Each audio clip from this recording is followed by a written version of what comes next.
shit.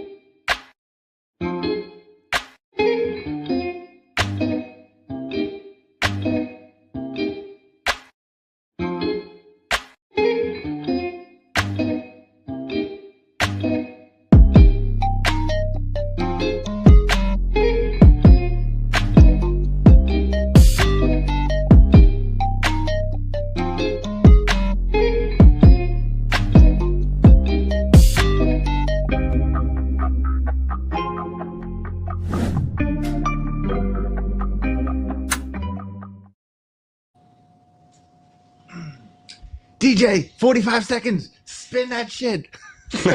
What's up, everyone? AJ Rich Crypto here. We weren't talking about 8 Mile before the show started. No, of course not. That's not my favorite movie of all time. Brittany Murphy, Marshall Mathers. What a great movie. There's about 3 minutes of rapping and an hour and a half of pretty bad drama. But hey, like, great movie. I remember I saw it in theaters with my dad the day it came out. I talked him into it. And I was like, I was probably like 3rd grade, 4th grade. That was a good experience. Good times. Everybody in the 313. All right, I'm done. I'm sorry. Yes, Nando, it's 313, not 213. Come on, Detroit, bro. Get it right. Get it right. I don't know. Actually went to Detroit one point in my life. And it's actually, people don't understand that what 8 Mile means. So each there's a mile block from center city. So center city, and then 1 mile out, mile 1, 2 mile, 3 mile, 4 mile, 5 mile. And once you get out to 8 Mile, very far block from the center of the city, 8 Mile, it gets worse as further out it goes. Kind of an interesting way to design a city. I say that much. But yeah, cool. What's up, everyone? It's Tuesday, March 11th. We're already on a tangent. Love it. I'm bullish on it. Shout out to everybody in the chat. Shout out to Grogger Nation. Got the fresh fit on today. Do appreciate it. Vibes are good. Vibes are good. In the house, the one, the only. Oh. There he is, Jay Chains. What's up, bro? There he is. What's up, guys? What's up, Grogger Nation? What's up, AJ? Oh, dude, I cannot complain. It's one of those days that, like, in retrospect, if you're not buying right now, we're gonna look back at this time and go, why did I not buy more crypto? I should have bought more. Should have bought more crypto. It's that simple. I should have bought more crypto. I was saying that the other day. About 6 months, maybe 6 to 8 months, maybe somewhere around there, right? We are going to be looking back, and we'll look at some of the prices, that we are looking at right now, and we'll laugh at them, right? And then a couple years from then, we'll even laugh harder. Yep. We'll laugh even harder. I should say. We'll be laughing. Desert Crypto says, did the shirts go out to the yearly subs? Yes. If all right, there's also a line got drawn in the sand where if you sign up for a year on Telegram now, that promotion is over. It's been over for like 5 or 6 months, but the shirts did go out. But we also do know that maybe 3 or 4 didn't go out, whether we didn't get the address or we didn't get whatever. We can order those shirts whenever. We have the link for it. So if you didn't get your shirt and you were a yearly sub for the Telegram group, the private Telegram group, just send me an email and we'll fix it. There you go. Nicholas, DCA, $5 super chat. Thanks for the super chat, Nicholas. DCA 3.2K into Jasm GFI Turbo, ADA, and Render.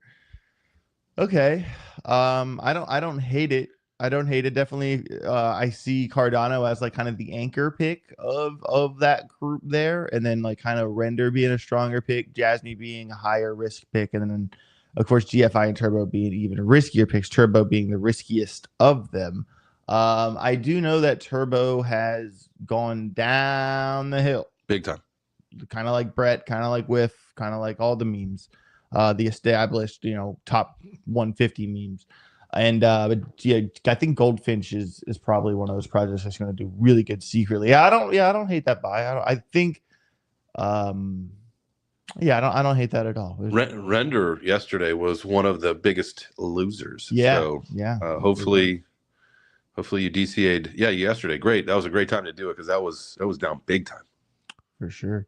Someone, do you have a referral code for Bitunix? Of course we do. It's the first link in the description. Click it. If you guys are not trading on Bitunix, guys, get on over there, because I've been putting setups in the Telegram group that, like, if I post like a setup for a random altcoin, because that altcoin is just absolutely exploding, and there's like a really heavy order book on specifically on Bitunix, if you tried to go trade that same altcoin somewhere else, the order book's probably not going to be as heavy as it is on Bitunix. Bitunix has all those like hard to find alt with heavy order books. It's the best place to trade crypto in America. No VPN, no KYC, no headache, no nothing. Click the link down below. Get yourself signed up. You get liquidity. You get liquidity. I'm feeling like Oprah out there.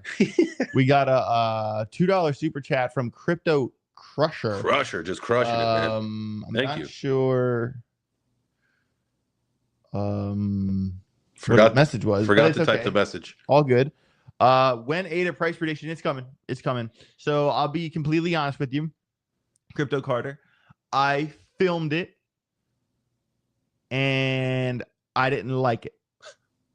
Sometimes I film a video and I watch it back and I say, this isn't good enough. I need to do it better. You know, I do compare myself to Hit Network AJ. Dude, Chains, go back and watch a AJ Writes Crypto price prediction department video from Hit Network. Okay. Bro, I was on fire. My script writing was like dialed in, and I had a lot of confidence because I knew I could fuck up and Evan would save me. Evan was the Asian kid who was like, you know, this tall, wore glasses. He was like the best editor ever.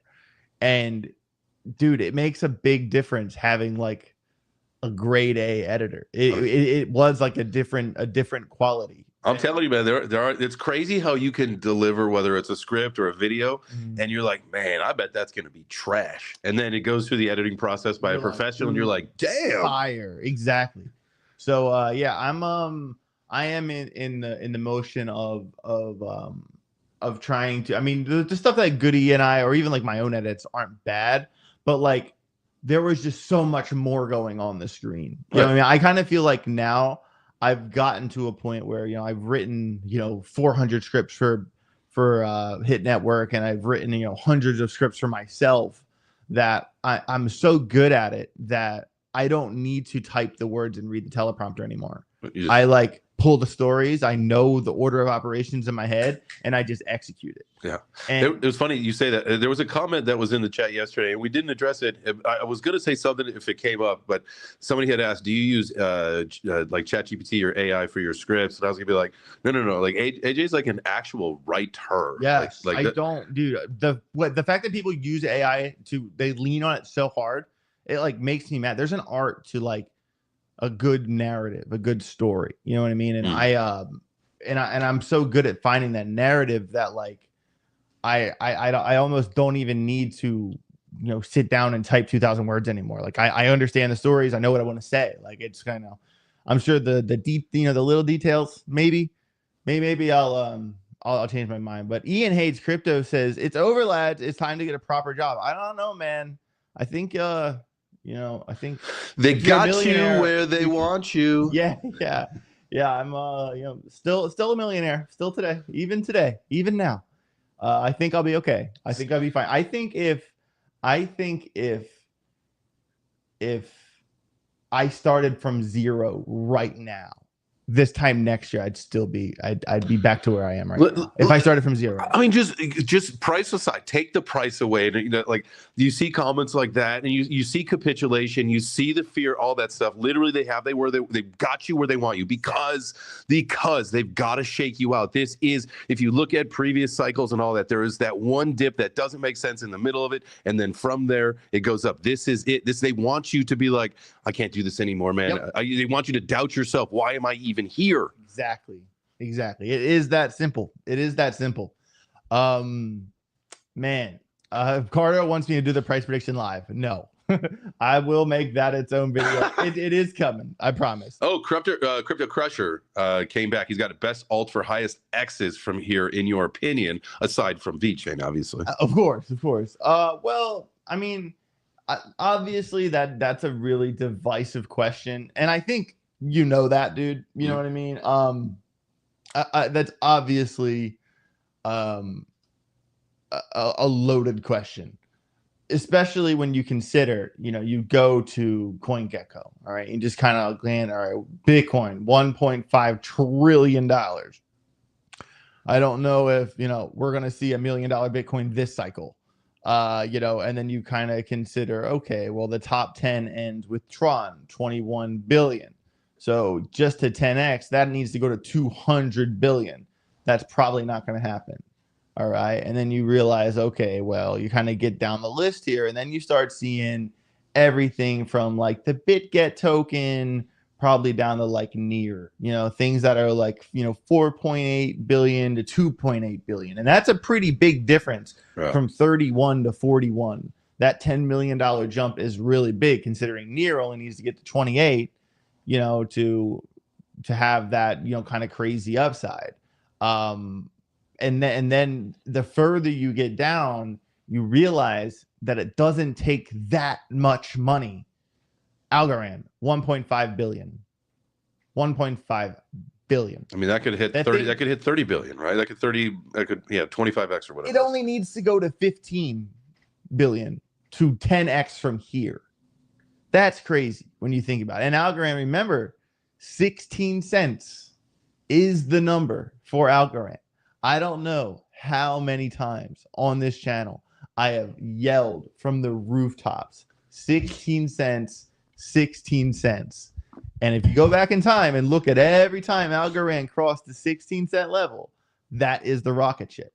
The fact that it's 18 cents now, we're kind of getting there. I'll say it one more time. If you're trying to buy Algorand, oh, no. 16 cents. I got you. Don't worry. I'm here. But when you're asking, what all has the best upside, obviously you're going to have to scroll pretty far down the list. When you ask me this question, understand that I am going to only look inside or right outside of the top 100. The graph dropping to 8 cents, like, oh my God. And I don't feel that this project is over. I just feel like it got punished. SEI, dude, at 18.4. That's a rock solid project under $1 billion. So when you're asking me what's gonna, and XDC, $1 billion, Quant even $1 billion, like FET 1.1, Story 1.2, Optimism's 1.2. Like these type of opportunities are, you have to consider how little it takes to do so much on the charts. All right.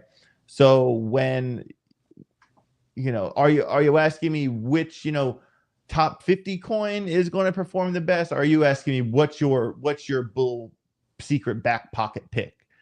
A lot of you know where I stand with B3.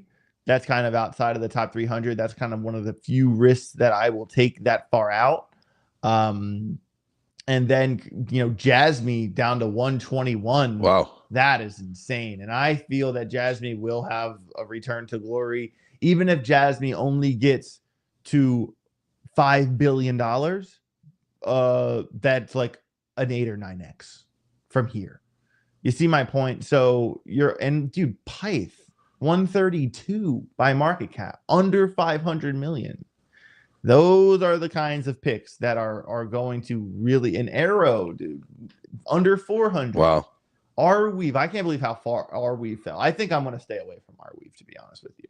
But yeah, I mean, there are a handful of picks, Cato being one of them too, where I look at them. Akash is probably going to do really good, under 300. Where you got to realize that the further you scroll down, you're taking a bigger risk. But the likelihood of getting that 10 to 12x that some people need, you're gonna have. You can't be buying top 20 coins and expecting that. If you want those kind of gains, you got to scroll far down the list. So, Jonathan Roman, $5 super chat, with nothing there. But he says a little bit later down there, I sent the super chat to get your help. Well, we need to know what you know. I scanned a QR code during the crypto summit and sent 8,000 in XRP to this QR code and had it stolen. Oh man, why would What? you send XRP to a What QR crypto code? summit? Like during the White House crypto summit? Yeah, we watched it. There was no QR code. I know March B3 is in top 100. I was just saying once you get outside of the top 100, I was talking about a few of my picks outside of the top 100. Wait. Well, like, why would you have sent 8,000 XRP to a QR code on the screen? Right. What was the intention there? You're gonna send me an email or something.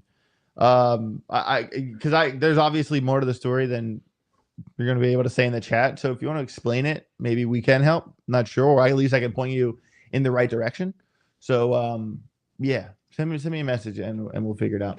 Want to look at gainers and losers really fast, try to isolate, find that volatility.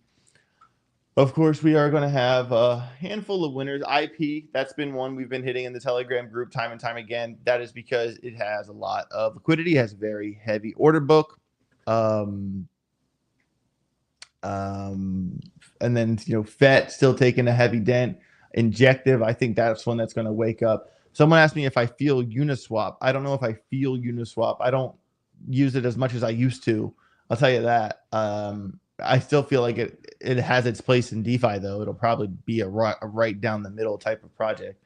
But yeah, there's nothing really too crazy going on.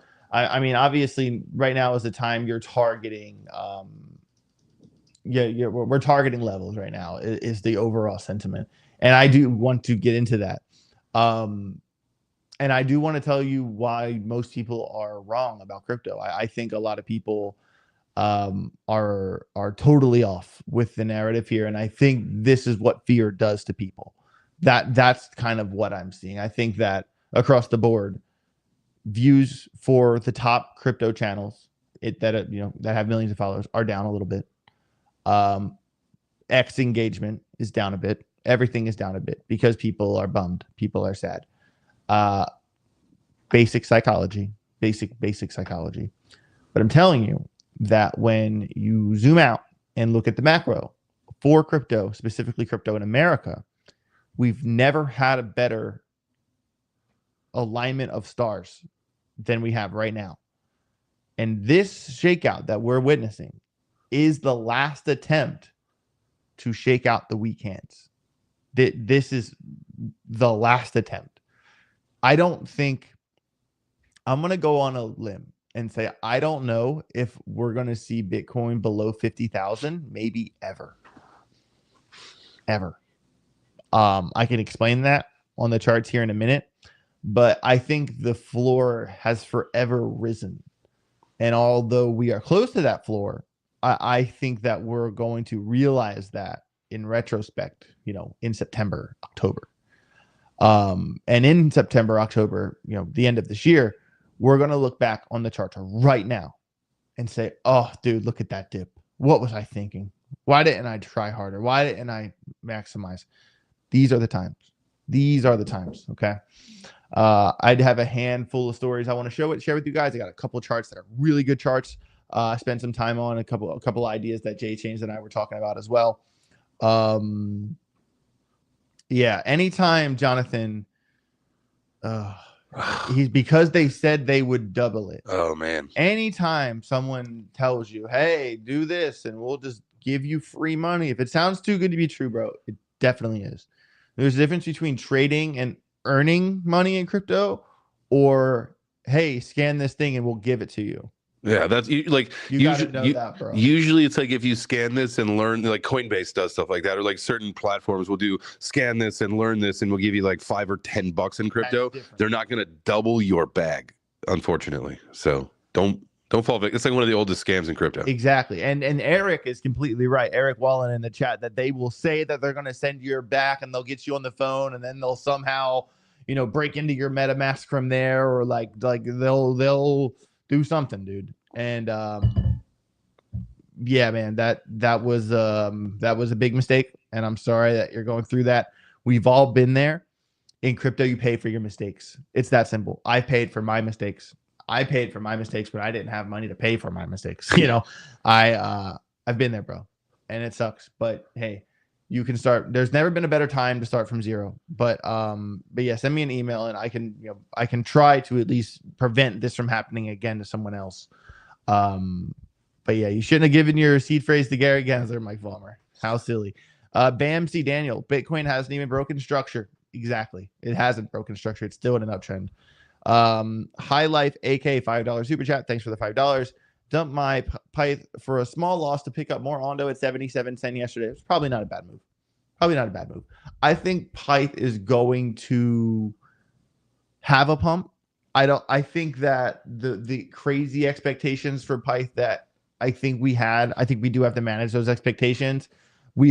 Because at the time we were also bullish on Solana, but anytime like Solana looks weak, everything on Solana looks weak. Mm-hmm. And Solana is really going to have to come out of the dumpster to save, Jupiter, to save, W, to save Pyth. Do you think, is there any merit to this idea of really what we need is Chainlink to do what it needs to do in order for that success breeds competition theory, right? With, especially if Pyth's going to be, or Pyth is going to be the Chainlink killer as far as oracles go. And oracles aren't really a sexy topic, so no one cares about them except for builders, right? So it's going to have to be, I think the word has to get out about Chainlink, which it kind of did, right? It's been pretty popular the last several years, but now integration not only with the Oracle solutions, but with RWAs and their tokenization model. So Chainlink goes front center, kind of gets its name out there again in a different way. From there, again, let's say success breeds competition. Yep. Now people find out, oh, there's this other,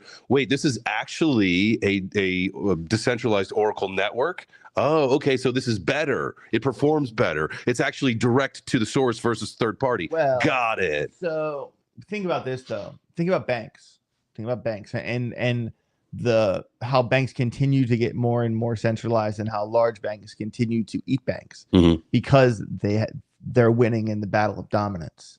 So smaller banks have to give better rates, have to do fancier promotions, have to do all this extra shit to compete with the large banks. And most of the time they can't afford to do that. They end up folding their hand and getting absorbed by a larger bank. The problem is I believe the last time I talked to someone about it, I was told that Chainlink's dominance in the Oracle space was over 70%. Oh, I mean, it makes sense. At one point in time, it was over 90. Now it's 70. It makes sense. So it's either going to continue to the diminishing aspect of it, right? There, if you get more competition, all that stuff, or they get to a point where that gets so big, Chainlink gets so big as an entity for all the things they're doing, they just absorb Pyth. Yeah, I don't know. I think there will be a need for the competitive nature, but I also think that in terms of playing oracles for the sake of playing oracles, Chainlink probably is going to do just about as good as any other. It's be fun. Again, it's price action from here. It's such to me that's like a low interest category. Not too many people care about oracles, except for if you care about oracles. Yeah, if you want to play oracles, I don't know. I don't mind having some Pyth. I have some Pyth. Same. But I Link's probably going to be just fine. Brother Brian, what price do you see SWI getting to? We can look at SWI. Here, I'll put it on my handy dandy notepad in big letters. SUI. SWI. Play one coming out. And he's talking about low. Okay. And then someone said in the chat, and then I'll get to the stories here. We have been talking in the chat for like 20 minutes.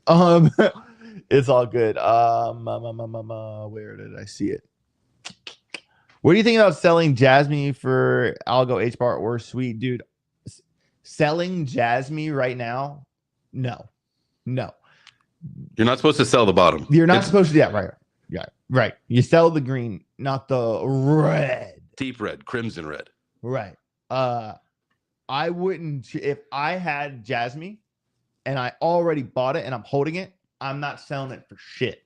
I'm keeping that Jasm. Yep. If I want to buy something else moving forward with DCAs, okay. But I'm keeping the Jasm I got. And if not buying more, for sure, dude. That's another chart I'll pull. That's how you win. Yeah, Jasm is a coin that's capable of a 10x. I don't always say that. And really quick, on my channel, you guys know, if you watch my channel, you know that I am very careful about what I think is possible, and I'm extremely pragmatic, and I'm always like, guys, like that portfolio is probably a 4x, not an 8x. Like I'll tell you that.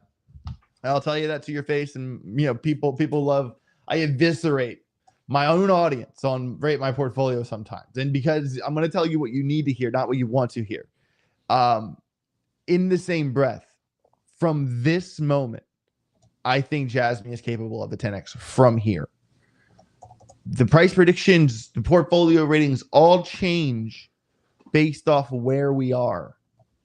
And from where we are right now, things are possible. We are at those levels where, like, you guys understand, like if you were once buying something at 20 cents, but now you can get it at 7 cents. All right, 7, 14, 21, 28. You're at 28. That's already a 4x.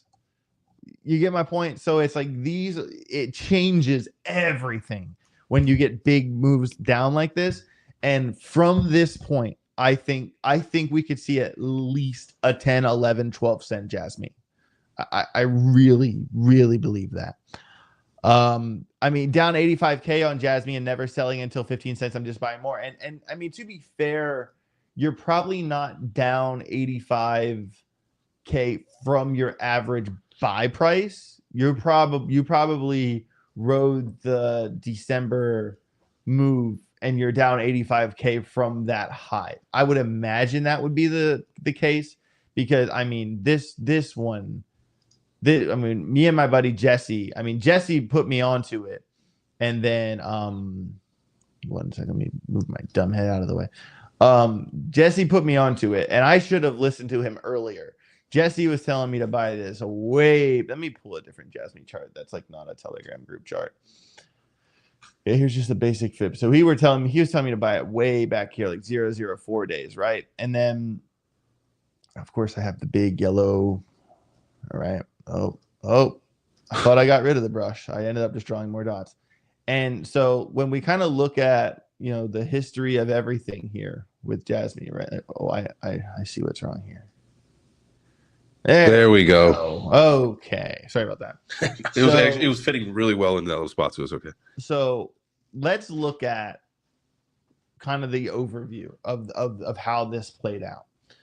I will admit that we have entered an almost no man's land. All right, because this was kind of this. Can you guys see that? Oops. Yeah, you can. Scoot up a little bit.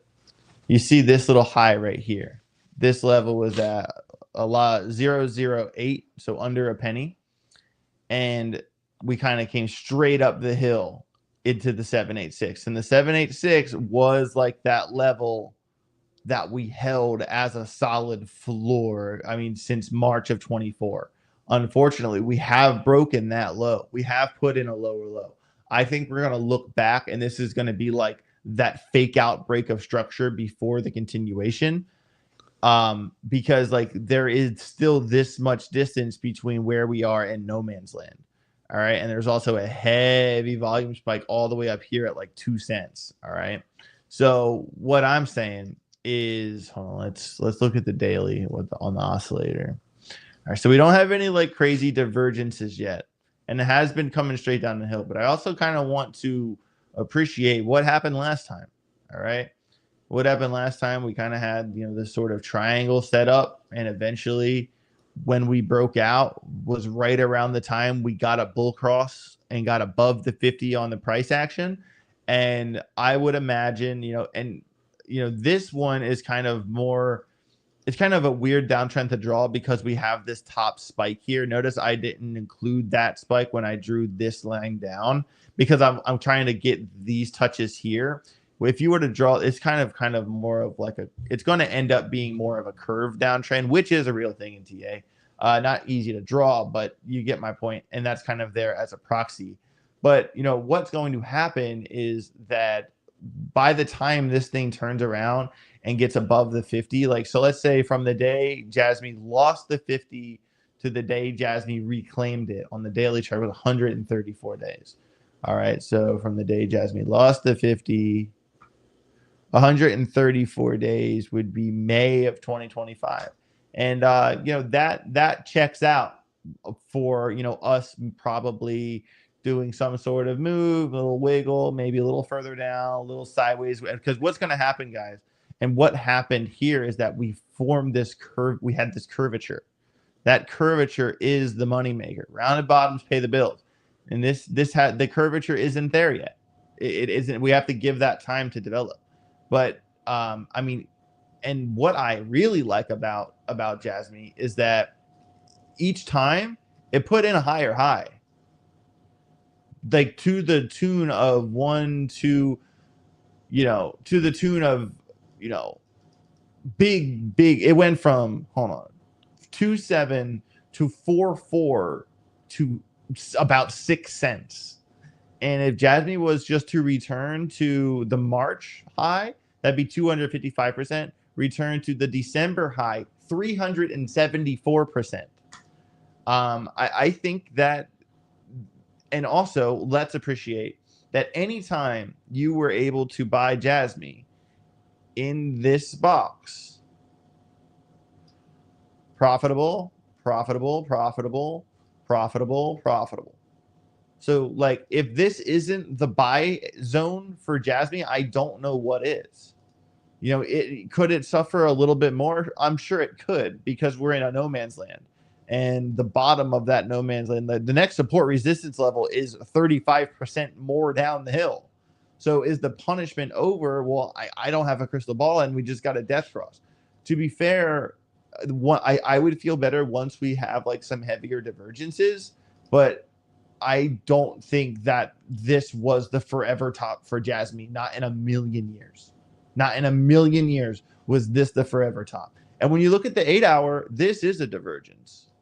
You kind of have this low and then, you know, slightly lower high right there. So, and then kind of zooming in more, and this is what I've been saying about a handful of alts at this point, is that there is a chance that, you know, these wick lows right here, these hammer candles are known for reversals. And that kind of clear out of liquidity, like that could be a local low. That could be the local low. It could be, you know. So we're certainly going to set an alarm there at 1113, and you know, and hope that it doesn't go off. But it's, I don't know. I think. Oh shit! Yo, what was bad? What was that? It's a Jasm alarm cross. What Jasm? Oh, I just drew the alarm and it went off. That was weird. But yeah, I'm sorry to go so far down the rabbit hole on this one, but I just refuse to believe that you know, we have a run up, dip, another run up, another dip, another run up, another dip, where you're really never gonna, it's never gonna come up again. It's never gonna like get back to at least like this Fibonacci ever again. No, absolutely not. Remember, Jasm is going to have another day. One thing you got to remember, the kind of like the whole landscape of crypto, the whole mindset, everything of it right now is changing over in Japan. And so, you know, much like what we've got going on here in the United States, I know we're seeing a lot of downward price action, but as far as the administration goes and lawmakers and regulators, like everybody's like getting on board with this. That's what's happening in Japan right now. They got the tax cuts, they got the ETFs, they're doing capital gains reductions on crypto. So, I mean, this thing's gonna. I'm excited for Jasm to pump when everything pumps. Yeah, it will. I mean, I'm not going to tell anybody to sell this and buy this, but I am going to tell you that it is primed, has a very small market cap, has a very heavy narrative. I don't think this project's going anywhere. If it's, you know, guys, you have to understand the kind of the way altcoins are now. We have a big pump, we give it all back. We have a big pump, we give it all back. We have a big pump, we give it all back. So when we get, you know, those like when like if we seriously went from here to here and sold nothing, and went from here to all the way to this top and sold nothing, like what are we doing?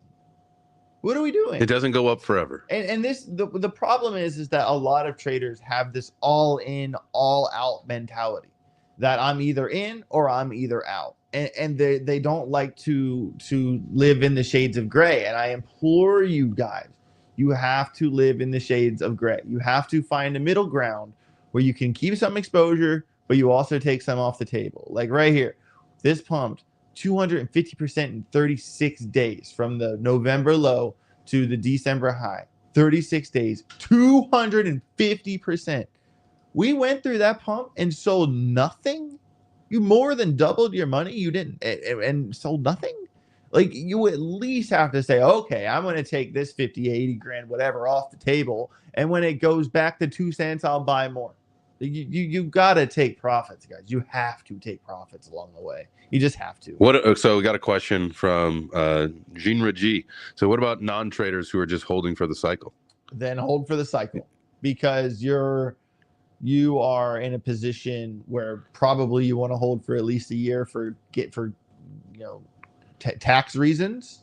And if that's your case, you're holding for the cycle. It's that simple. It's I don't think the December high in 2024 was the bull market top. In no situation do I think that's true. This one's I was gonna say, dude, the naked with the heart sunglasses. Oh, dude. Oh, with the spinner the hat. thing is that if I bought that, I'd have to wear that. You have to get one of those hats. You have to get one of those. Tattoo my face cheetah print. I'm just kidding. Oh yeah, you can just do your. It is happening. You could do your hair like Spotty Wi-Fi. Oh yeah, that would. Cheetah gang. Look at this one. This one's like secretly dope. Dude, I love the devil that horns. One's so. And the robot body, I love the robot bodies too. Fun. We could talk. All right, so let me ask you one quick question about Yuga. This whole thing while we're looking at these. Yeah. Apecoin. Yep. Kind of. It is just gotten a shellacking over time. Now the whole idea of it's supposed to be the in-game economy token for the other side. Looking at Bored Apes, you would be able to use your Bored Ape in the other side. Do you have any faith and hope in what is going on with Apecoin in the future? So, let me be very clear about something. I think the Bored Ape Yacht Club will always have value in crypto. I think people will. It is to this day the top NFT, unless you include CryptoPunks. Mm-hmm. You can't buy a CryptoPunk if you tried. So the available NFTs, Pudgy came close to it, and then Pudgy kind of settled into a solid second place. A Bored's like 13, a Pudgy's like 9. Mm-hmm. Ethereum. The apes will always be cool. It is the Rolex of NFTs. It is cool to have a Bored Ape. If you have a Bored Ape, it's status. It's status. In terms of Apecoin, in terms of the other side and codas and kennel clubs and even mutants. Look how bad mutants, dude. Mutants used to be a big deal to have a mutant. Now it's $4,000. $4,000. It's sad. So what I think is that they hit network themselves. They put too many things out on the stance of one cool thing. You know what I mean? And it stretched the reputation. Bored Apes are still cool. They diluted themselves. But they diluted themselves heavily. And my problem with that, I mean, look at the Apecoin chart. This doesn't yell recovery to me. Do you know the difference between this and Jasm is that although Jasm got hit, when you look at the daily on Jasm is putting in higher highs, macro higher highs. The Jasm is kind of like ICP, right? If you look at the all-time chart, it looks like a rugged meme coin. But if you look at the last year, there's a lot of good activity. It's going that way. Yeah. All right. And then you come back to Apecoin and you're like, oh. Yeah. All right. I mean, this thing, I remember when Apecoin was like $25. Some dollars. Technically, all-time high was $27.70 something. And since then, now it's 47 cents. It's had some spikes along the way. And for the love of God, let's hope that we're literally at the low, and it has wicked below that. It has broken structure.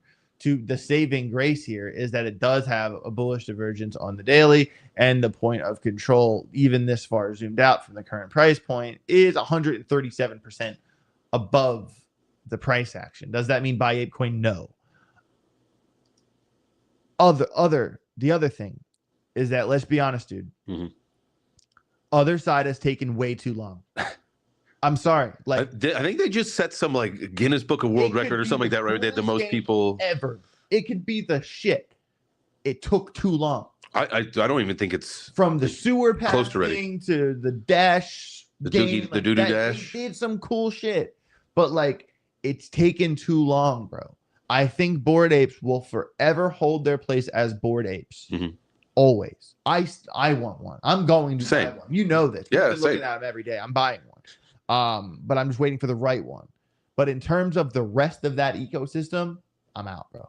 I'm out. I hope it can recover. Yeah. But like, they've taken too long. They've dragged their feet, and you know why? Because they over diluted themselves and stretched their people too thin. It is getting less and less and less cool over time. Not Bored Apes, but that the whole ecosystem. I mean, we'll see, right? I think, you know, when I've talked to some people about gaming, the whole idea of the narrative and the big, oh my God, Web3 gaming, like that is kind of died down right now. I think there's a lot of other narratives that have taken over. We're a few years away from, I think Off the Grid was the big game that came out this year that really set the tone and the precedent, because they did like a $20 million raise to make the game. So a lot of people had to go back to the drawing board. So I think we've got a few years before that becomes the narrative again, especially when you talk about a metaverse. I mean, my God, like we're years away from that. So we'll see what happens. But I'm totally out on the whole ecosystem, with the exception of the NFTs, right? I would do a full set. I would do an ape, a mutant, and a kennel club, just, you know, to have like ones that all look the same if I had the, you know what I mean? For sure. I mean, if anything, do you know why I want a Bored Ape? Because I want access to that Discord. I want to be in that Discord. That's why. You know, access. That's why it's cool. That's why it's here as well. Why it's here, you know, and that was the point of NFTs. You get this NFT, you get to hang out with all these people, you know. It's Pantai Pandas, Sappy Seals, like other projects, doodles that have pulled this off very well. The community aspect, that's what matters the most. You know, one of the things I remember saying about all of that was, this is not your dad's country club, right? Like, none of us have the time, and not some people do, I get that. It's people have 4 hours to go play a round of golf or whatever. Yeah. But most of us don't do that, because we're living our digital lives, we're living the nomad life, doing all this stuff. So it's like, this gives me the chance to have my country club without having to go play golf to be with my buddies. 100%. There is that aspect of it, but in terms of everything else, the other side, the game, the kennel, all that, no. I'm out.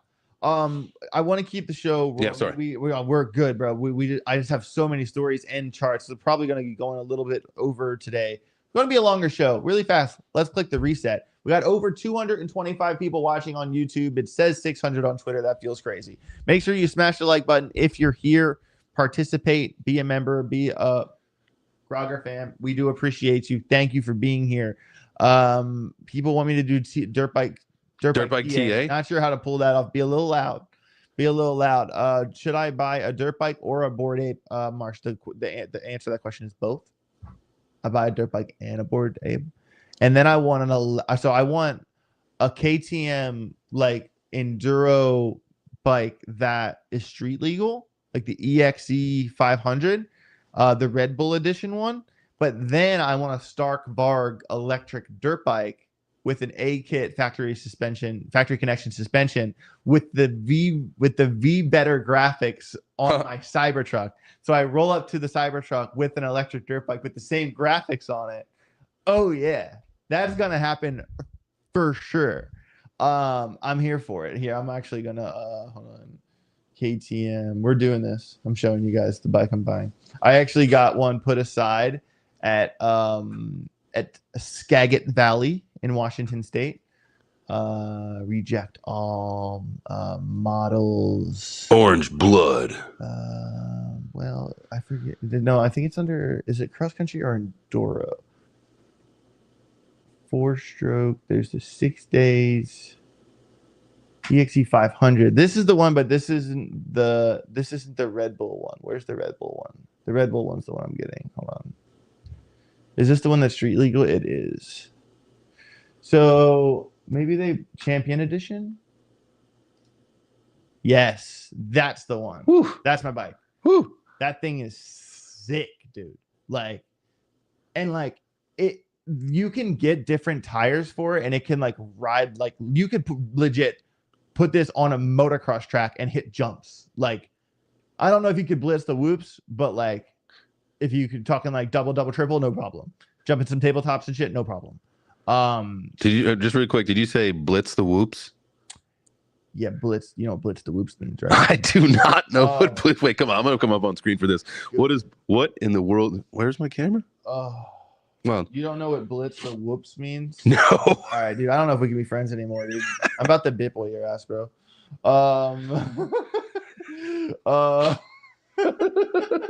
Dude, do you know who Andrew Gordon is? Son of a bitch. I'm sorry. You're good. But no, so whoops are like the section of the dirt bike track that it's like a lot of this. Okay. And the goal is to stay on top. If you go in the valley, you're gonna eat up speed. But if you stay on top, you like go faster. But it's way riskier to stay on top here. Ken Roxon qualifying crash in the whoops. Here we go. And then we're back to the show, I promise. Y'all got me talking about dirt bikes. This is what you get. So you see, these are the woops here. Okay. All right. And blitzing the whoops is when you just rip over the top. Corner, you commit. And here's Ken Roxon crashing. So that he's blitzing. Okay. But then he got cross-roaded, lost the front, ate dog shit, and blew his visor off. I remember that crash. Yeah. Dang. Yeah, that was back in his Honda days. He's back on a Suzuki now. He could have had the points lead. He had a good run at Daytona, but then he gets sick. He gets fatigue. Sorry. All right, and I think I'm going to the round in Alabama in 2 weeks. So if anyone's going to be at the Supercross race in Alabama, we'll do that. Okay. Crypto Carter. Ooh, he said it. Pastrana is nasty in the whoops. That's facts. Pastrana is my homie. I met Travis Pastrana when I was like 7 years old, dude. Like seriously, my hero. There's no one in the world in my eyes cooler than Travis Pastrana. That's facts. All right, so let's get back to the show. Dirt bikes. Crypto. You all get me talking about dirt bikes. I'm done. Smash that like for crypto and dirt bikes. Let's go. Somebody had actually left a comment on a post yesterday that was kind of between you and I, saying that they could listen. They don't even like dirt bikes. They don't ride, but they could listen to us to have a podcast about it. Oh, dude, I'm bullish. That's funny. I'm bullish on Moto, bro. Let's go. Aria has already got a Strider. That little girl, I'm telling you, she's unborn. She has a Bitcoin and a Strider already. She is ready to go, bro. Let's go. Can't wait. All right. Bloodbath. U.S. stock market sheds $1.75 trillion. And people, the stock market is not connected to Bitcoin. Yes, it is. Yes, it is. It definitely is. All right. Risk assets are risk assets are risk assets. President Trump declined to rule out the possibility that we could enter a recession. I don't think it's going to be that bad. They always make it up worse than it's going to be. I think the tariff stuff is in the moment hurting us more than it's helping us. I feel that we will get to a point when it's helping us. Obviously, Trump went into this administration, oh my God, with a plan. And it takes time for these plans to work out, and it's like a bruise. Things it's got to get worse before it gets better. I feel that things were propped up during the Biden administration to appear better than it was. Oh, dude, they lied about jobs reports. They lied about all sorts of things that came out. We knew that, right? Exactly. But most, the people still kept believing, the economy's doing great, man. Nobody can afford shit, but the economy's doing great. I hope they turn on the money printer, like Jason Owen said. But in terms of these bloodbath days like this does take a toll. But it doesn't mean that there's not good things happening in the background. All right. Kraken strengthens UK crypto regulatory standing with FCA electronic money license. Bullish. I'll just accept it. Thailand, SEC approves USDT and USDC for regulated crypto trading. Bullish. Coinbase to re-enter India after nearly 2 years. Do not sleep on this story. India is loaded. India has a lot of people. A lot of people. And some of them are poor, but some of them are rich. Okay. Some of them are loaded. This is big. This is big. This, since I've been in crypto, man, it was always, India was banning crypto and China was banning, they would always go back and forth. Those were the FUD articles, right? So it plays right back into, look at the macro, look what's happening, forget about the price. Things are changing around the world. Yes. Like, guys, when you start seeing stories like, we're down, but whales are accumulating, and this country gets a license, and this country has Coinbase, and this country allows this, and this love him or hate him, like sailor aside, whatever you think about him, right? He's trying to build a fund to acquire $21 billion more of Bitcoin. Yes. Why would he, unless he's trying to just single-handedly save Bitcoin, it would be ridiculous to spend that kind of money to put into Bitcoin unless you understand the macro and where things are going. Right. 100. Look right here. Crypto trading is a bone of contention in India. While the asset isn't banned, it isn't recognized either. The Reserve Bank of India, the country's central bank, has been extremely critical of crypto assets due to its volatility. However, it has softened its stance as of late, as the new governor, Sanjay Malhotra, said that a discussion paper on cryptocurrency is underway. That's not bad. Meanwhile, crypto remains heavily taxed asset in the country with a flat 30% tax on gains. Yeah, welcome to America. Yeah. Nonetheless, India led crypto adoption last year as per Chainalysis 2024 Global Adoption Index. Excuse me? 2024 Global Adoption Index, and I can see the heavy red is Weebully, and of course Alaska, out here flexing. I'm joking, just because that's a part of America.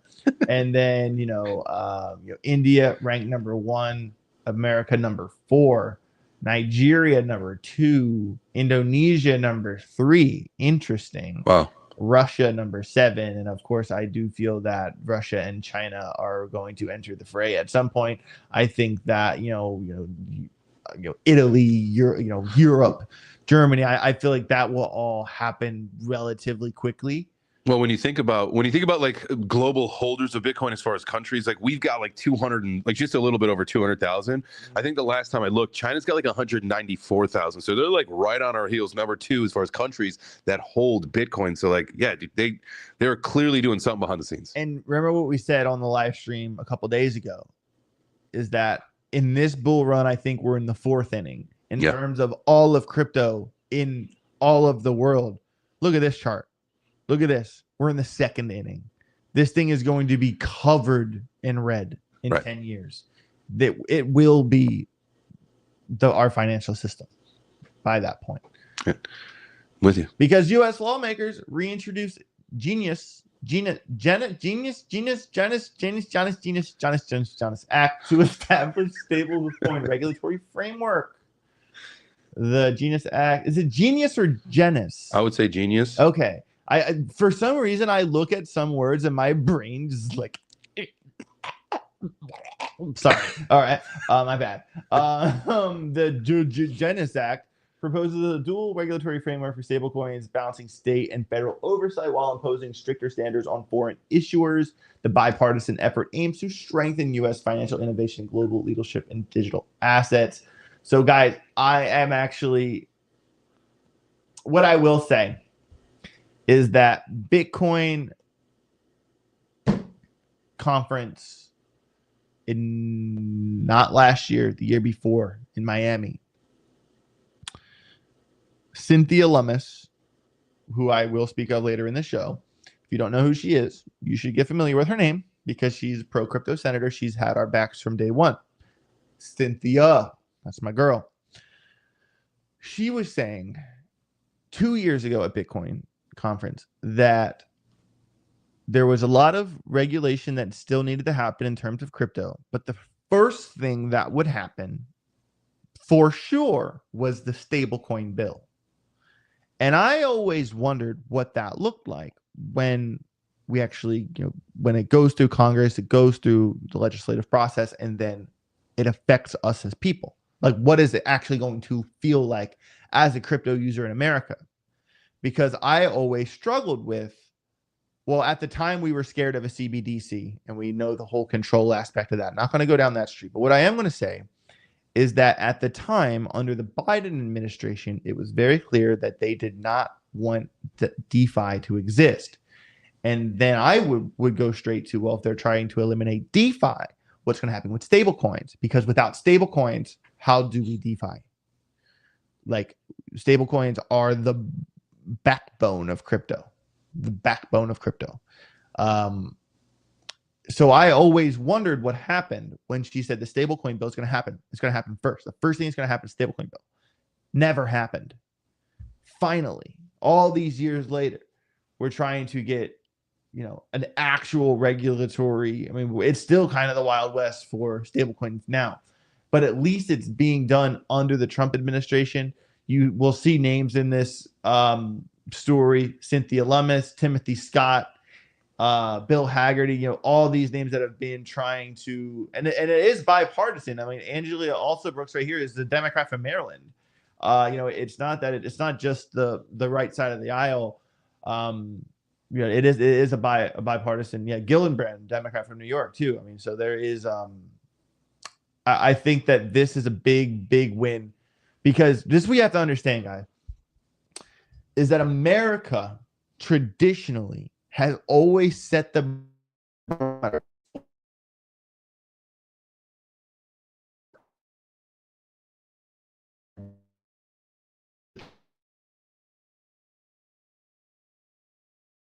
camera.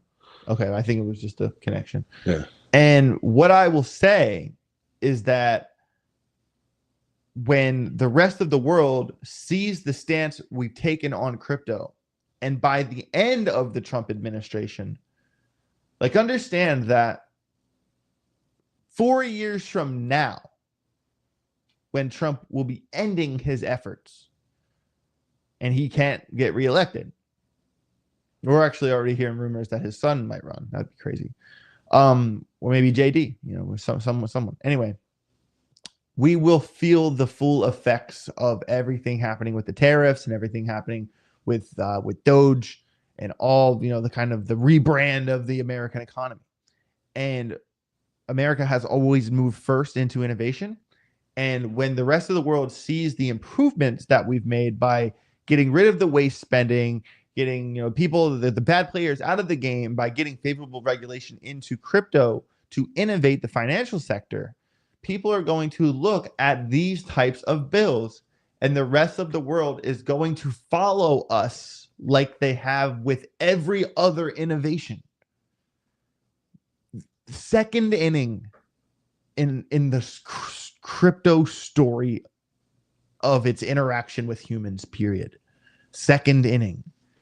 If we can get caught up on daily price action all we want, but if you're trying to sell this for this, or trying to chase a pump, and you're going to get caught up in the mix. But if you just focus on the fact that this is happening, trust the process. I mean, like, what would things be like if Kamala won? Like, do you think that administration, which is basically a replica of the last administration, do you think that she wanted to keep crypto around? Despite price action, the best course possible for crypto, we are on that path right now. I'll leave it there. Circle trims USDC cross-chain settlement time 2 seconds with protocol update. What are they using? Algorand? But yeah, this doesn't surprise me at all. They're trying to position themselves, with V2 and everything. Not going to go into details, but of course, this is going to be a big fight of finality. People are always going to use whatever is faster and whatever is the simplest to use. Will remain available on 11 blockchains, has facilitated more than 33 billion in transaction. It includes hooks, what makes it possible for developers to automate post-transfer actions on the destination blockchain. Yeah, that's good for them. Things that are, whatever's fastest, people are going to use. White House, and then we talked about this a little bit. White House crypto summit signals policy shift, industry optimistic. And this is, kind of to follow up my point before that, we're worried about price action, but Donald Trump was just in the room with the Michael Saylor and Brian Armstrong and Sergey Nazaroff and the Winklevi twins, and we're worried. What are we worried about? Like this is the dip. Buy it. I want to give a quick shout out to our chat here. Coins Chick came to support two stand-up guys in the space. Love the way you both took the high road and handled that shit show with class. Coins Chick. Thank you. I do appreciate the $10 super chat, and we do appreciate those kind words. Thanks for being here. It's rock solid community members like her that have been in our corner and that see the class in the situation, because obviously it is was a sensitive situation and a lot of things were said and a lot of lies were told. I think it was pretty easy to determine we don't know who Andrew Gordon is. Let's let it could have been really easy for us to stoop to that level and fight that fight. Yeah. But it would have been really easy for that. I would have loved to. There was a part of me that just wanted to fucking, but no, dude, AJ, come on. We got how you handle things. Yeah. So, you're on a great path, man. You're getting ready to be a dad. You're doing all the things right, man. There's no reason to change course mid, you know what I mean? No, we're doing the right things and we're having fun doing it. So thanks again. Thank you for noticing that, and thanks for the comment. That's very kind of you. 100%. What I want, so this is kind of some of the headline of today's show is it's not over and why you're wrong about crypto. Some of it. Whales know something big is about to happen with XRP. The long-lasting lawsuit with the SEC is coming to an end, and there are 16 XRP spot ETFs being filed. The market is in turmoil. However, it seems that XRP whales still see opportunities. They keep buying XRP in big numbers. Last week, a whale bought 95 million with an M XRP worth $237 million. Earlier today, another whale bought 17.5 XRP worth $36.5 million. A lot of XRP has been bought, obviously, because people are, their eyes are open. The SEC lawsuit is the most pressing case. Former SEC Chair Gary Gensler. It started on the 22nd. That's crazy. The XRP case started December 22nd, 2020. Wow. And it's funny, in 2023, Ripple secured a partial victory. Judge Analisa Torres, what sells on exchanges don't count as security transactions. That sentence right there saved crypto. Because what Gary Gensler was ploying to do was, if he could get a ruling on XRP that XRP sold on exchanges are securities, your security. Everyone freaked out. Oh, Algo was mentioned. HBAR was mentioned as a security. This coin was mentioned as a security. Just because they mentioned them as a security and used them as an example doesn't mean they were defined as securities. You know what people don't realize about that whole thing? Algorand was never formally reached out to by the SEC. Oh, really? They weren't allowed to say that. I knew. And I kind of told my audience. I was like, hey guys, have you guys seen an email or a screenshot or a piece of mail? Like a Wells notice or anything? A Wells notice? There wasn't one. The Algorand was never once contacted by the SEC. They were just referred to in a lawsuit. You can't just demand something as security. You know what I mean? That's wow. Kind of why I always kind of felt that Gary was bluffing and that he was going to lose. Ultimately, he did, and the argument has been that XRP has been suppressed all this time. XRP's been suppressed. It's been suppressed. Well, now the dog's off the leash and they're barking. Yeah, get ready for $10 XRP by Christmas, baby. Oh, let's go. I'm gonna use my favorite line. You got a better chance getting pregnant. Okay, ain't gonna happen. No, I mean, I would. If XRP goes to $10 by Christmas, I will have made so much money. I'm happy to pay you $1,000 for that bet. Good. So you know what I'm saying. But we'll see. But long story short, despite the market being in turmoil, whales are buying XRP in droves. Just like we talked a story yesterday, Ethereum whales are buying Ethereum in droves. Aave, people are buying Aave in droves. The smart money is loading up. All right, so let's take a look at the XRP daily chart here, okay? Of course, we do have to kind of talk about the obvious downtrend in the room. And as I always say, you're in a downtrend until you're not, and we're in one. what I would like to say is the oscillator setup isn't half bad. We're already kind of down on the RSI. Hopefully we can kind of break out of this downtrend in the RSI. And yes, downtrends and patterns in oscillators and RSIs matter just like they do on the price action.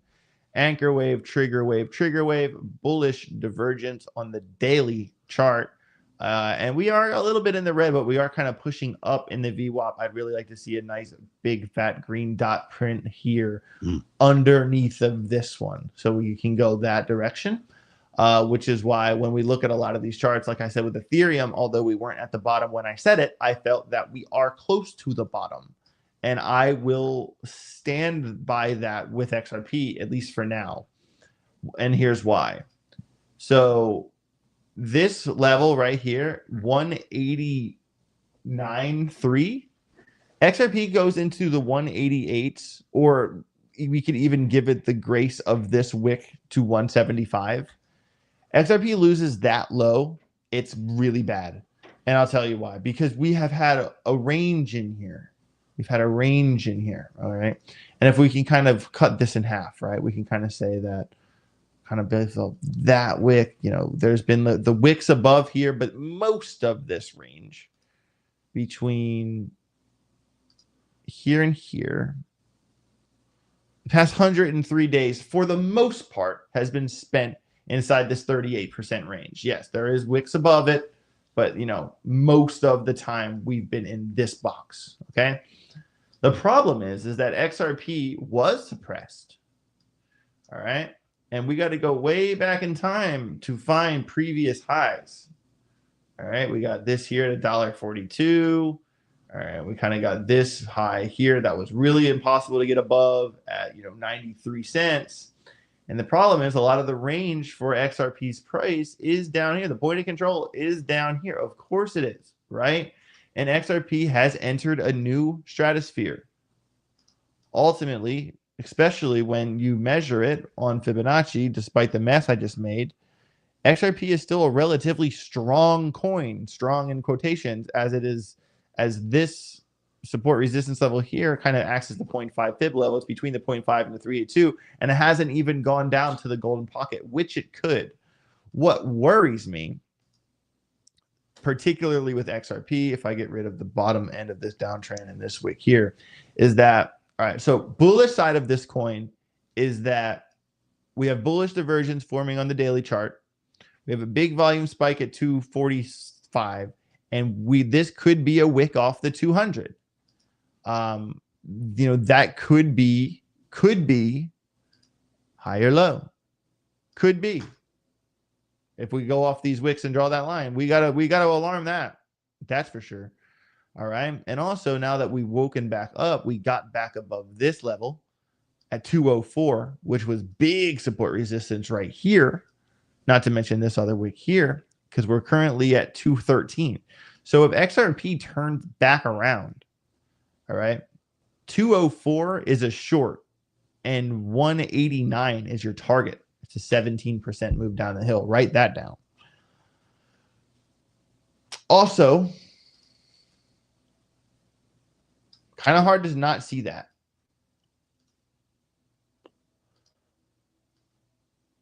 Oof. Yeah. Oof. Down to the point of control, which is wild. That's funny how the math always maths. The math always maths. So, this is a big game of chicken, in my opinion. I think that similar to my thesis with Bitcoin not going below 50,000 again, that is concurrent on is XRP, because anytime you see this type of movement and there's no middle ground back to the previous range, anytime it just comes straight up, like it very well could come back to this range. But I feel that if Bitcoin holds strong, I feel the strong alt, the tide is going to rise. And what we need to watch is we don't want to see it go under 189. We want to see this local downtrend. And hell, if we lose 189, we got some levels here like 166. Ultimately, want to see it stay above the 200 EMA. The XRP does not have to death cross. It doesn't have to. That's my point. So I gave you some alarms. Keep an eye on that. Wanted to keep it rolling. Cynthia Lummis, as I mentioned her earlier, reintroduces the Bitcoin Act, proposing a 1 million Bitcoin purchase. And Cynthia, Oh, Miss Loomis. she's my favorite. She's my favorite. And then yeah, so that's kind of all the story. So I did want to point out the total crypto chart that we looked at yesterday. Technically still in an uptrend. The S&P, we did lose some levels that we drew. All right, but I also want to point out that we had some pretty serious dips previously. And I don't think this wouldn't necessarily means it's the end of the world. Yeah, and look how hard these trading conditions were right here. Let's talk about how hard this was to trade. Stock market traders are built different. Why? Because there's so much more money involved. All right. So what do? We put in a lower low after putting in this high. We come up, we put in a double top, and then everyone's going to think to themselves, oh no, that's it. That's it. And then we come to here, we don't even go lower than this SR, and we just blast. And we right here, we were closing under the 200 on the daily, testing this kind of like uptrend. People were scared out of their minds, dude. It was a scary time. I remember literally, I'm not going to say any names, but some very big analysts said that it was over right there. All right. And I kind of got to go back to that same level, which that same double top level that we just lost. That's a really important level to reclaim. If it's not over for the stock market, we need to get back above that level. 5640. We need to get back above that level like now, dude. Like right now. And this next level here, we lose that, I'm gonna be real concerned. That's at 5404. All right. So I think that obviously the stock market has seen, a 9% move down in 15 days on the S&P. That is a Bitcoin type of move. And we need to see some sort of immediate recovery, because this downtrend right here, guys, that ain't gonna hold up. That's a way too sharp of a downtrend for the stock market. We will break out of that. It's just a matter of, are we going to lower high? Are we going to kind of get back double top and then fight for it? But what I'm going to say right now is that we've seen such a heavy move down in the stock market that it's only a matter of time until we see a heavy, even if, what am I doing here? I'll get rid of this tab. 1 second. Smash the like button. Yeah, smash the like button. What I'll say here is that even if the recovery is the next lower high, there is going to be a bounce here pretty soon.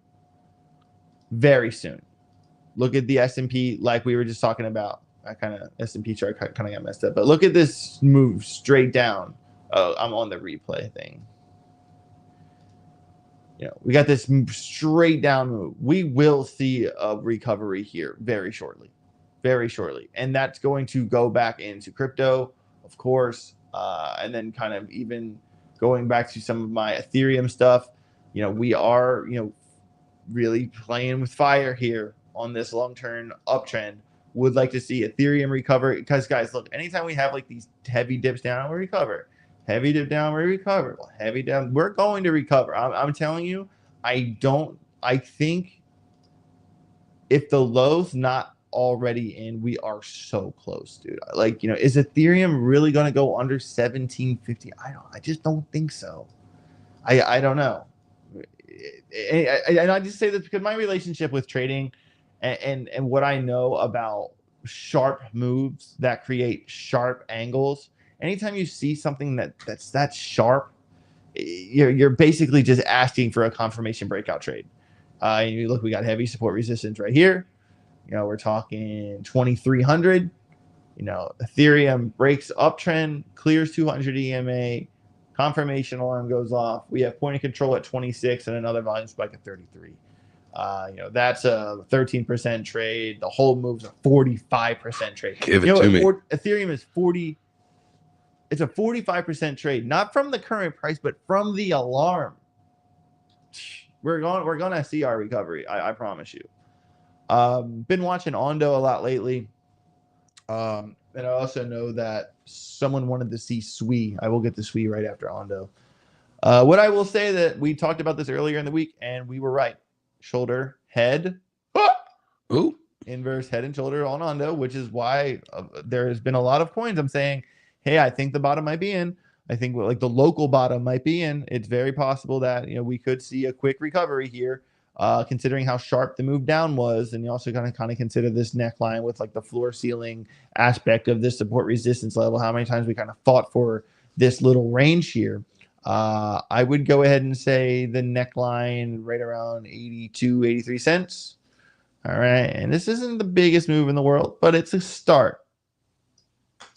And what I like about it, of course, most measured moves take us back to support resistance, and this one is no exception. I do like that it kind of takes us to a somewhat striated level. So right now we're at 81 from the alarm, not the price. We're talking about an 11% move. Let's go. And that would still be under $1. I think any Ondo you buy under $1 in the long scope of things is a fucking big old win. Steal. And also, this is another chart you got to consider when you kind of zoom out. We have this long-term uptrend that's been forming, right? Big old uptrend. And like we are flirting with disaster. And normally, every time we flirt with that trend line, that's normally the point you should buy. Not to mention bullish forming on the daily, how we already have the big momentum wave down. Now we're going to see the smaller wave. And look, the RSI is already beginning to hook up on the daily here. So, man, it's hard. It's looking pretty optimistic, dude. I'm not going to lie. I would have a big alarm on Ondo set at hold on, let me get back to my big alarm set at 82.8 for when it hits the 200.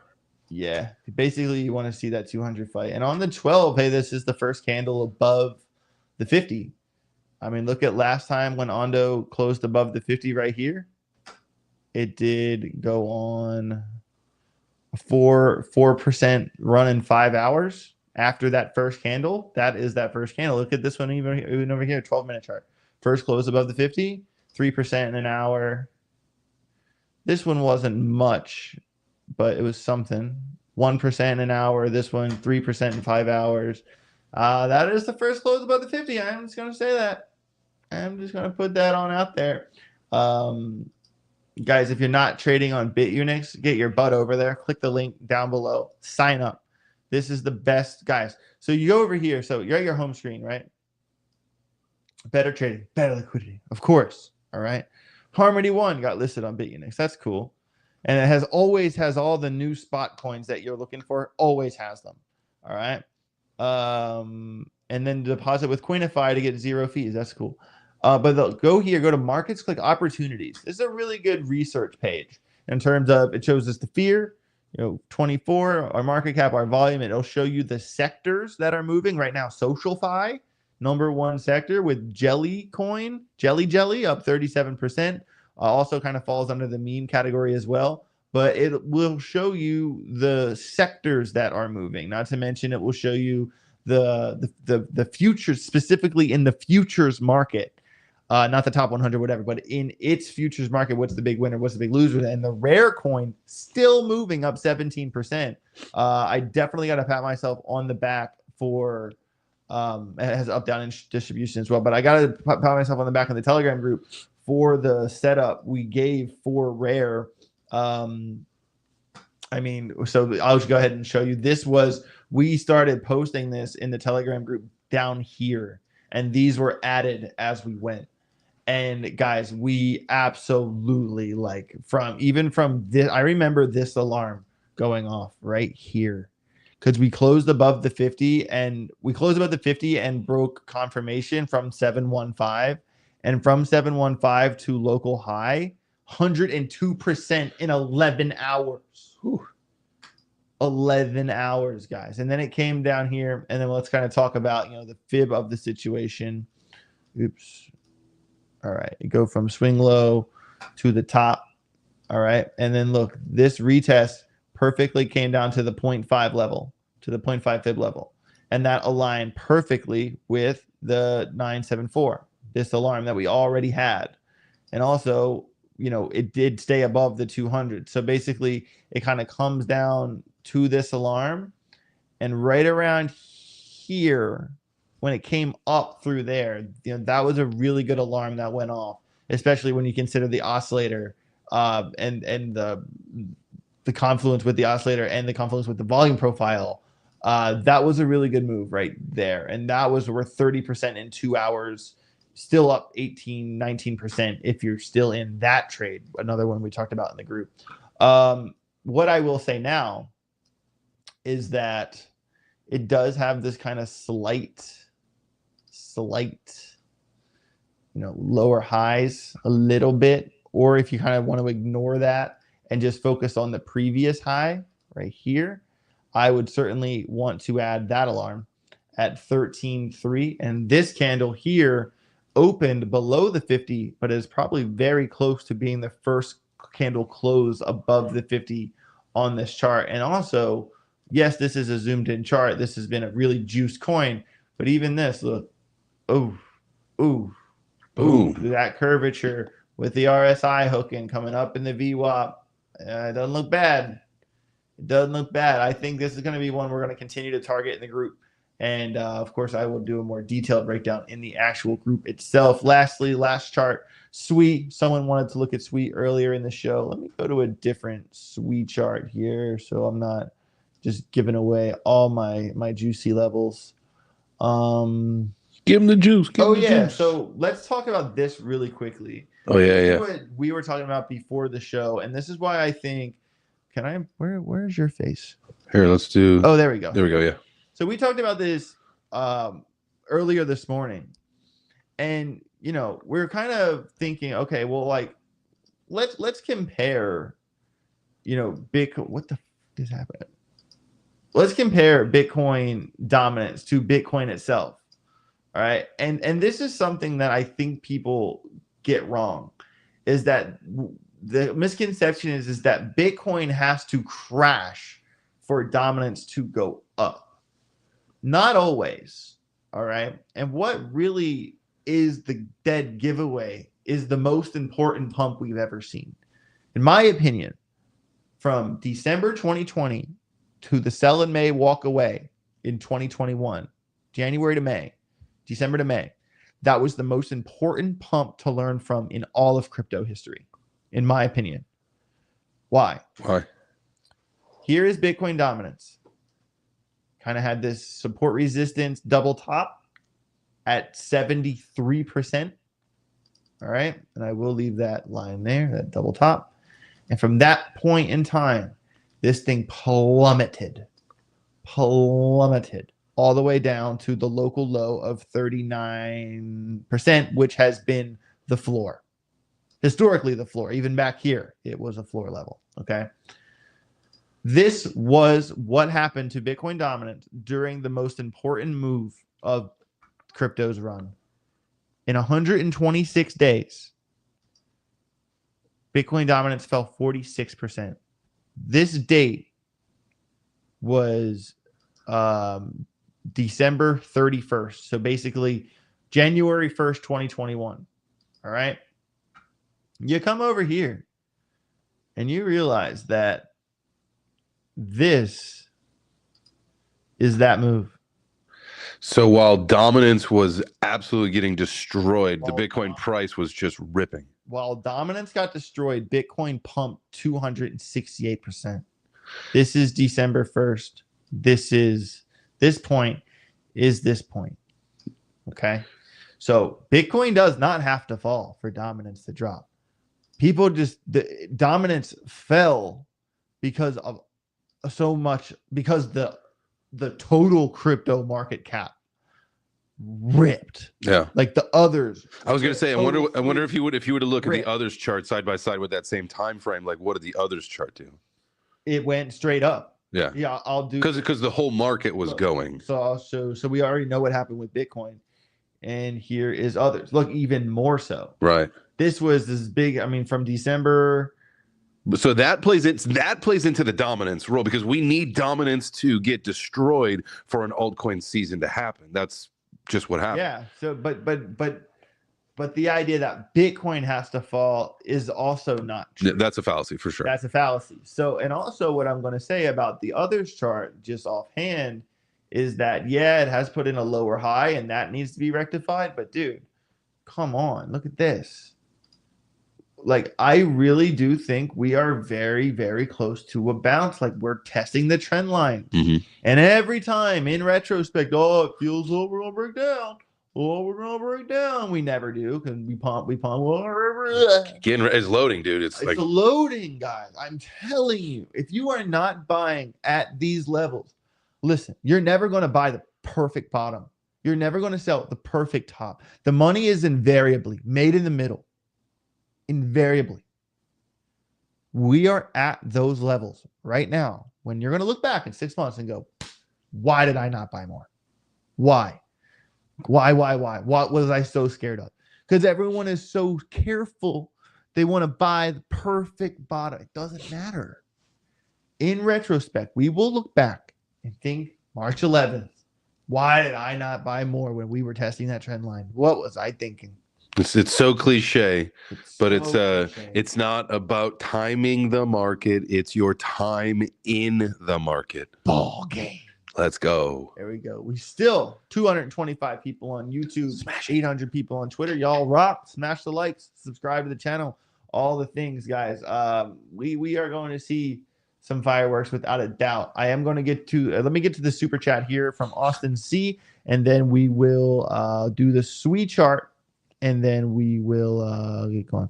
Rich Crypto, what are your top 5 picks for Q3 for your buying? I mean, I basically answer that question every time I do a portfolio video, and I'm about due for a portfolio video, so that question will be answered on a video very shortly. SWFL Crypto, what exactly are you looking with order books? I can answer that question quickly. And then Austin C, I'm in the ledge of buying a full ETH. Ooh. Would you do it? I feel like we're breaking down again. I mean, it depends on what your goal is, bro. Like, do you want to have a full ETH just to have a full ETH? Or is there like, are you trying to get to a certain amount of money? Because if you're talking about you want to double your money or maybe triple your money at the very best, you know, maybe asking, I don't know, man. You can put that $1,700 or $1,800, but whatever it is right now, into something else to make yourself more money. Make more money. I wouldn't buy it, dude. I wouldn't do that, but you know what you could do is put it into a coin to make more X's, and then at the end of the run, when you get into ETH at a lower price when you've got more money, and if your goal is just to have a full ETH, you do it then. Don't do it now. Yeah. I don't know. I think I kind of use Ethereum. Sometimes I'll use a chart to gauge other charts, and I have been kind of leaning on Ethereum. I think that's why I've been showing you guys the ETH chart so much. But I think it's more about what that TA represents for everything else than like the implications for Ethereum itself. I don't know if that made sense, but it made sense to me.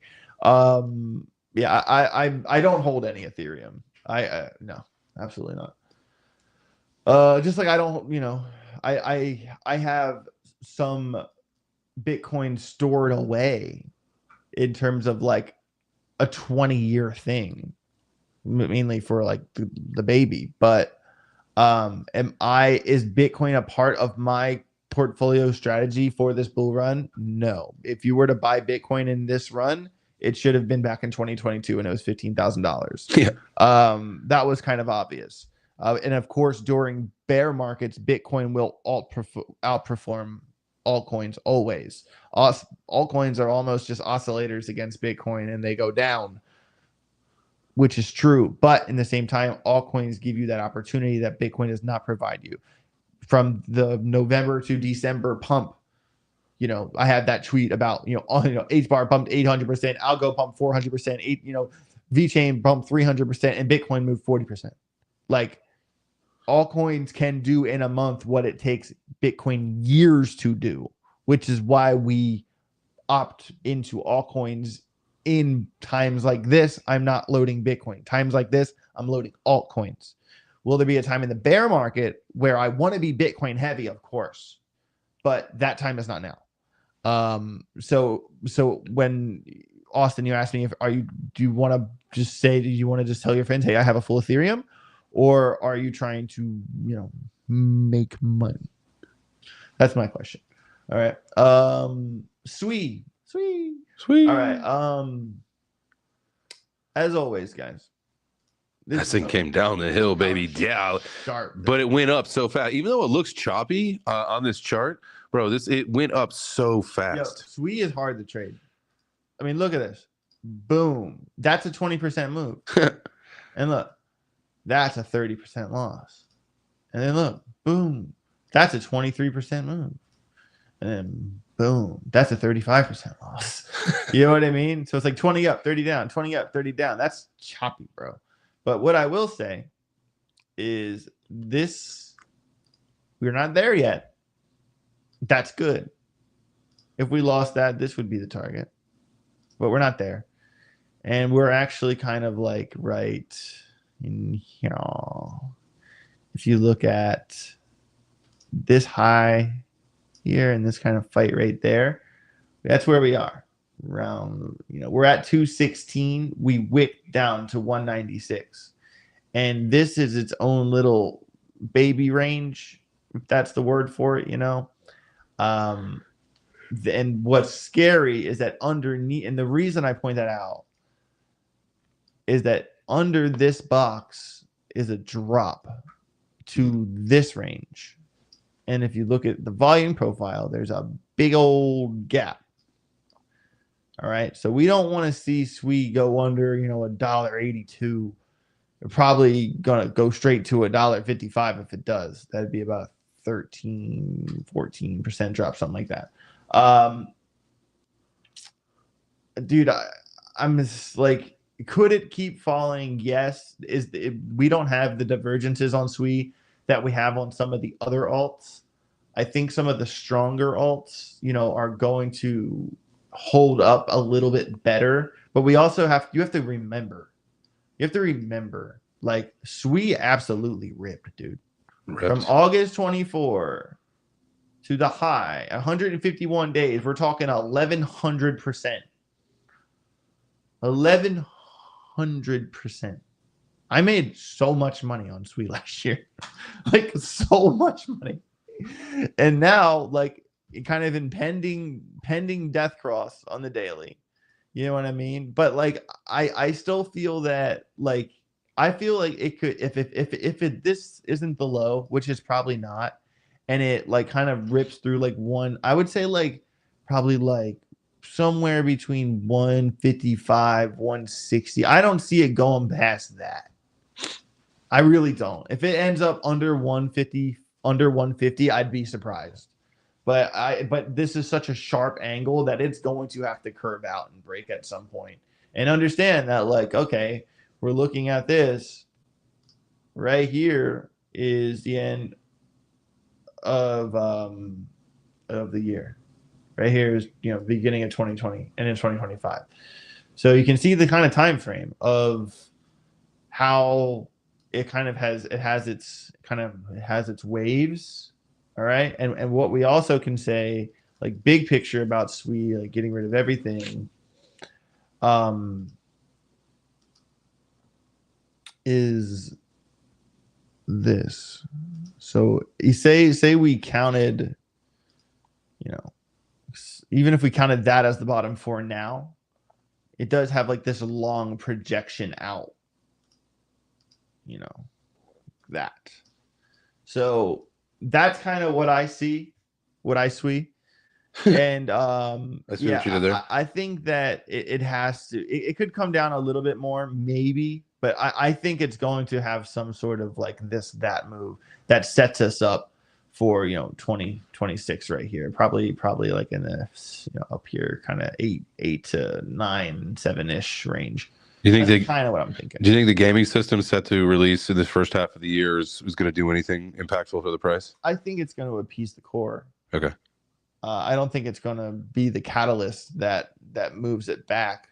I think it's proven that it's a really fast chain. It gets the job done. That's for damn sure.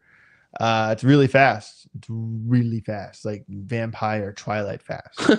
Freaky fast like Jimmy Jones. Really fast. All right.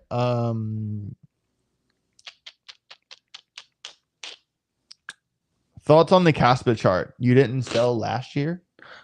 That's my thoughts. Does the graph still have potential? Yes, I think it does. I think that the graph, I'm not going to go fully into the GRT chart right now, but what I will say, I'll just quickly look at it, is that it has broken structure, but so have a lot of coins. FET has broken structure. Pyth has broken structure. Jasm has broken structure. Alts break structure. It does happen. I really didn't want to see this trend line get lost. It did get lost. It has, totally just got demolished. All right. It just got absolutely demolished. 40% in the past 38 days. We're talking like 100-day lows over here. More than that. October 23. The graph hasn't been this low in 500 days. That's really not good. That's really not good. Did I think it would come down this far? No, I didn't. I didn't think that. Was the underperformance a sign? Yes. And I think that if you didn't get out of the graph, right here, I have this line drawn. I sold a handful of graph around 24 cents, 25 cents. And I publicly have what I have with the graph, but I don't have any more personally. And I'm not against buying more. And here's why, because let's imagine, and this is what you have to understand with the graph, is that it is never going to go back to the 2021 world, because the supply has quintupled since this world, but now the tokenomic situation is favorable. More than 90% of the tokens are in circulation. And to be fair, if you're to kind of draw a line across here, this bottom, we're still holding that, that's like 4.5 cents. And to be fair, we kind of draw this line around here from this bottom, we're still there. And from, October 23, we bounced off the, 7 some cent level and, pumped 559% in 158 days. It's not that this coin is incapable of pumping. Even the last pump, it didn't get back to the previous high, but at the same time, from that, that low there, it still pumped 172% in 91 days, guys. Or even from the November 4th low, 172% in 33 days, excuse me. That's pretty insane, right? So let's just play it out and say, okay, well, the graph now has this downtrend, right? This white downtrend, because it has this high, it has this lower high. So at the worst case, if it comes up to here and puts in another lower low all right, so we have to assume two things.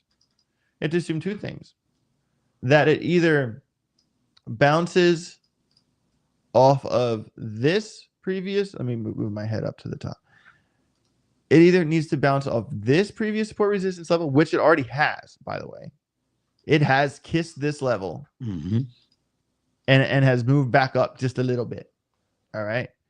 That alarm is 0737. We cannot lose that. If we lose that, the last safety net we have is this. That alarm is 046. All right. 0469. So what I'm saying is that the graph has bounced from here before. It has bounced from here before. It can do it again. And look how heavy under the EMA it was at the time. It's not like we're in uncharted territory here. All right. What I'll say is that the graph, if the graph could break out of this long-term downtrend, we would see some, face melting gains. But let's say that it only comes up and puts in another lower high. It's, got the lower high.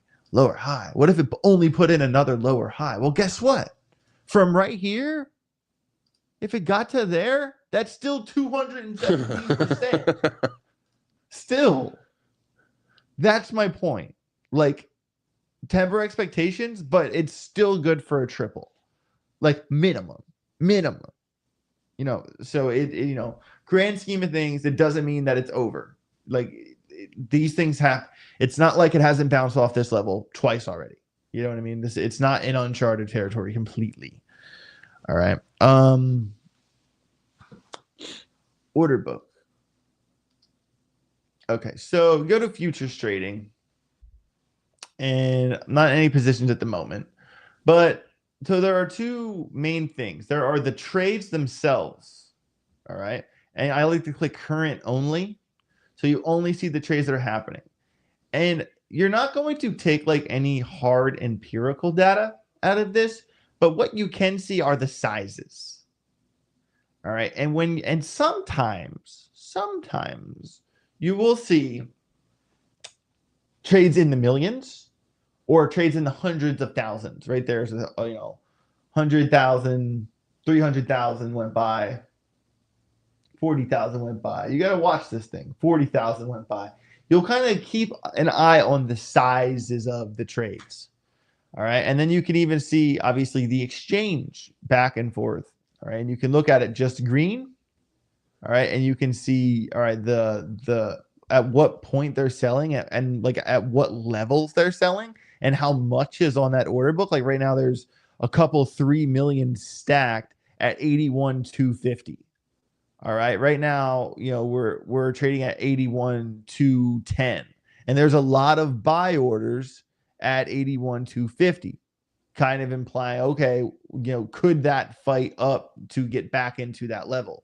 But then when you flip on the other side, keep an eye on, because right now you can look at both here. I like to look at just the red and just the green and kind of alternate back and forth, because I will keep an eye on, okay, well, there's 3 million at 81,223.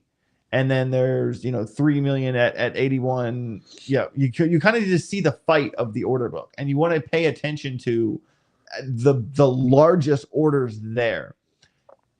Is this like an empirical relative strength index type of strategy? No, it's not. The order book changes because we don't know who's about to click a button. We don't know that. But if you have a firm grasp on where a lot of money is sitting, and this is kind of where you can kind of compare, so if you think to yourself, oh, okay, well, there's a lot of orders set at like 82,000 or whatever, and then you kind of take that idea, right, and you go to let me get rid of this Algorand chart here after I look at it for a second, and then you go to like a Bitcoin heat map. Okay, CoinGlass. All right. I'll go to like 3 months.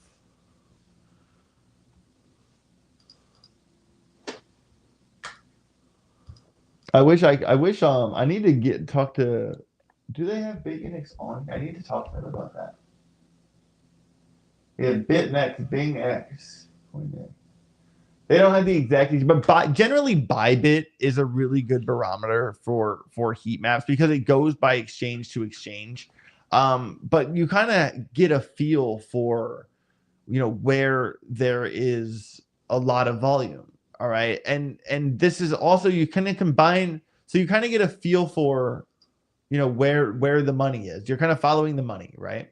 And so anytime you look at like a CPI, or you look at like a big zoomed out version of a heat map, like, okay, this is kind of more what I was looking for. We know that back in 2024, there was a lot of juice. Billions. That's at 5 billion. Oh, yeah, 16 billion. Yeah. Whew. At down here at 70, 71, 72. All right. So we kind of take that idea. All right. And then we go to TradingView. And then we'll look at a visible range volume profile on Bitcoin. Let me just click a random Bitcoin chart. All right. So then we kind of know, okay, well, that heat map was kind of showing a lot of volume at 73, but the point of control is actually like at 67. All right. So we are aware of look at this volume gap. Bitcoin is either going to return to 97 or fall to 67. It's one or the other. It is in no man's land. But in the same breath, like BAMC Daniel entered earlier in the show, we are in this long-term uptrend. All right. So to tie this all together, an order book breakdown isn't something that like you're going to take away like heavy confluence, but it's something that I look at and I just kind of have an immediate grasp on. Right now I'm looking at Ethereum, so I'll start looking at the red and I'll say, okay, well, I see that this is the price right now and I know how many orders are here. And I'll say, okay, well, this is the fight for this price and see how many orders are there. And this thing changes every 3 seconds, but it's kind of more for like a scalp. I want to be very clear. There's a difference between volume analysis, heat map analysis, and order books. Keep in mind, they are kind of 3 ways to look at the same thing. And that same thing is the analysis of liquidity, the analysis of volume, of money. All right. The heat map and the visible range volume profile is more for like bigger moves. We know that back in August of 24, there was a lot of heat, in the 73 range. All right. And then we've determined that on the visible range volume profile, Bitcoin's either going back to 97 or it's going down to 67 because of big spikes in the volume profile. It's very simple. But when we're talking specifically order books, you're not going to make a big, massive call by looking at this. Like you're not going to see that far into the future. So what I'm saying is that having an overview of the trades that are happening, the size of the trades that are happening, and then an overview of the green side, how large the positions are for the fight for that price, and then the red side, how large the positions are for the fight for that price. This analysis here is more for scalping. This analysis here is not for broad strokes. This analysis is for scalping. And this is a general setup that I see all the time with Ethereum right here. So we have this local uptrend, and then we have this alarm level here. All right. And then we have the wick out that kind of was like, people got liquidated 101, over leveraged. That's probably a point in time where people were over leveraged right there. Okay. And we can deduce that. But I see this setup a lot where it has kind of green and it kind of sets up this green and it looks like, oh, we should go long right here. From what I know about scalp trading, this is where you go short. This is where you go short and target here or target here. All right. I'm not longing into that, especially when you're talking how there's multiple million orders shorting at 920. Look at the millions and millions and millions and millions and millions coming in on shorts right now. Because what it'll do, like it'll always look bullish. And this is something I've kind of learned over time. I mean, it's not like an empirical thing. It's kind of like a feel for thing. Just the thousands of hours I spent looking at charts. But this is one of those setups that initially looks bullish that might even wick. And then it'll kind of hook over because what you guys need to understand is that if this hooks over to here, from here, let me measure this from here to here, that's 1.3%. In scalp world, 1.3% is a big win. It's a massive win. I mean, if that's 10x leverage, that's 13%. It's 5x leverage, and it's like 6.5%. You get my point, dude. We've been streaming for an hour and 40 minutes. I didn't even realize that. What happened? What time is it? Dude, it's 12:30. Heck yeah, let's go. Y'all smash the like button. Come on. Dude, you were dropping some freaking alpha right there. That was wild. I was cooking. Yeah, but order book analysis is like kind of hard to explain because it's not like an exact science. It's like you just kind of have to have a feel for those kind of things. You know what I mean? It's not an exact science. But guys, you guys rock. Still over 200 people in the house watching the show. Y'all are awesome. Bunch of people on Twitter, guys. Make sure, please, smash the like button, subscribe to the channel. I'd really appreciate it. I would like to thank everyone in the chat. You guys are awesome. You guys are badass.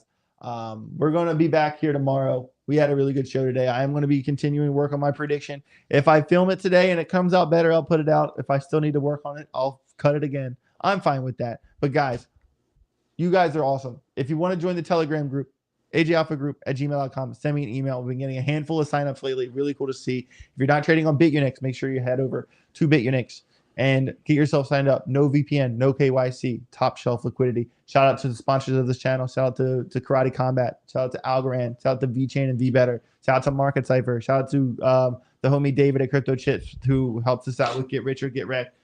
We do got some more merch kind of plans and seen some designs. They look pretty damn cool. But with that being said, you guys are awesome. Have a safe rest of your day. Smash the like on your way out the door. Get rich or get back. Peace. Peace.